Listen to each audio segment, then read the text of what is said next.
आपके अगेंस्ट जो उस समय जो दूसरा उम्मीदवार था, जो भारतीय सॉरी इंडियन नेशनल लोकदल की तरफ से था, वो कौन था?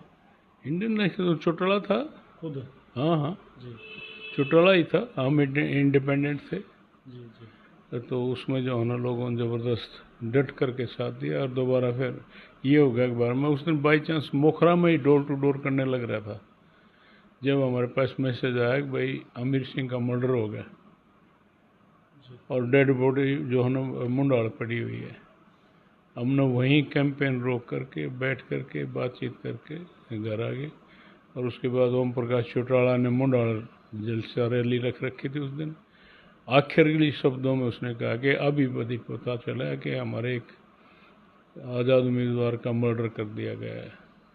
सर, ये जो अमीर सिंह जी थे, ये मदीना गांव से ही थे। आपके क्या लगते थे रिश्ते में? कितने करीबी थे? परिवार में थे शायद?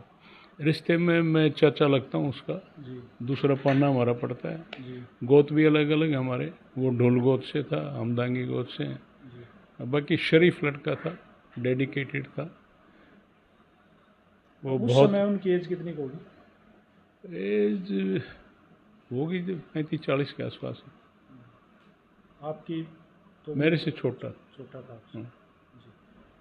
तो वो सुन में आया था कि वो जो मर्डर हुआ, तो सीधे सीधे तौर पे वो आपके ऊपर एलिगेशन आरोप हुए थे कि भाई उनके काम है। वो तो जब मोखरा से कैंपेन बंद करके हम घर आ गए, इंतजार में बैठे कि वो डेड बॉडी आएगी, दाह संस्कार पर जाएंगे। डेड बॉडी आई, हम उठ करके चल पड़े। बैठक में बैठे थे ऊपर। तो दो पत्रकार आए उस टाइम, एक नव भारत टाइम का, एक इंडियन एक्सप्रेस। एक लड़की थी, एक लड़का था। उन्होंने कहा कि आप कहाँ जा रहे हैं भाई? हमने कहा वो दाह संस्कार पर जा रहे हैं। बोले आप मत जाना वहाँ। मैं क्यों जी? गांव का लड़का है, शरीफ लड़का है, हमारा भाई था, उसके साथ गलत हुआ है। बोले आपके खिलाफ एफआईआर दर्ज हो चुकी है उसके मर्डर की। ये मर्डर आनंद सिंह दांगी ने करवाया? हाँ, अन सिंह दांगी ने, उसके भाई ने, दो और साथी हमारे, इन्होंने कराया। और वहाँ कुछ भी हो सकता है, मनसा उनकी ठीक नहीं है। उनकी मान करके हम तो बैठ कर बाकी सारे लोगों को हमने दाह संस्कार पर भेज दिया। वहाँ दाह संस्कार करके जो लोग बताते, हम तो थे नहीं, कि करतार सिंह तोमर एसपी और एक नकई डीआईजी था, उनको अलग से बुला करके उनको कोई डायरेक्शन दे करके चौटाला वहीं से, चौटाला खुद भी गया था दाह संस्कार पर, वहीं से गाड़ी में बैठ करके चला गया और वो उधर चला गया। और पुलिस की पूरी फोर्स आपके अपने की साइड? अपने घर की तरफ आ गई।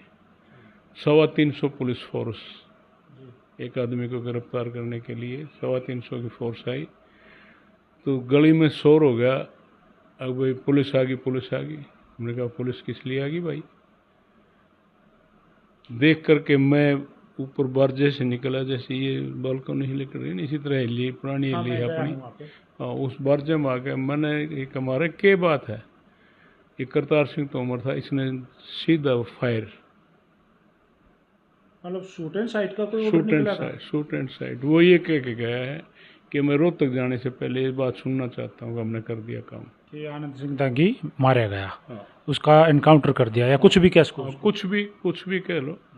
और एक आदमी के लिए 350 पुलिस फोर्स, 1.25 घंटे तक दनादन दनादन गोलियां चलती रही। हम बच गए। सर, एक बात यहाँ पूछ लूँ, फायरिंग उसी साइड से चली, या एक दो फायरिंग या कुछ भी अपनी साइड से भी हुई, आनंद सिंह दांगी के घर की साइड से? नहीं, हमारा तो कुछ था ही नहीं, हमारे पास तो कोई चीज़ ही नहीं। और किस लिए? जी हमारा शराफत का जीवन है। हर तरह से कहीं भी किसी भी पॉइंट पर हमारे लोगों की तरफ से कहीं कोई फायरिंग पूरे एपिसोड में नहीं है। तो ये कोई अंदर टेररिस्ट थोड़ी था एक कदावर नेता था जिस... टेररिस्ट था ना ओम प्रकाश चौटाला के लिए, उसके खिलाफ मुकदमा ना इलेक्शन लड़ लिया, उसका मुकाबला कर लिया। वो तो किसी को मानते ही नहीं थे। वो तो ये कहते कि मैम का बैम निकालना है। मैम का बैम, उस मैम का बैम जिस मैम ने सब कुछ तुम्हारे लिए करके दे दिया, देश की प्रधानमंत्री कुर्सी तक जा कर के बैठा दिया, उसका मैम निकालेंगे? हमारे लोग बड़े स्वाभिमानी लोग हैं, स्वाभिमान के लिए लड़ाई लड़ते हैं और अपने का हमेशा साथ देने की बात करते हैं। तो उस मामले में मैं ये कहना चाहता हूँ कि जो मैम हल्के का रोल था, एक किसी अपने भाई के प्रति ऐसा रोल था कि जो कभी देखा ना सुना गिरफ्तारी हुई? ना। हम निकल के पीछे ऊपर तीसरी मंजिल से कूद करके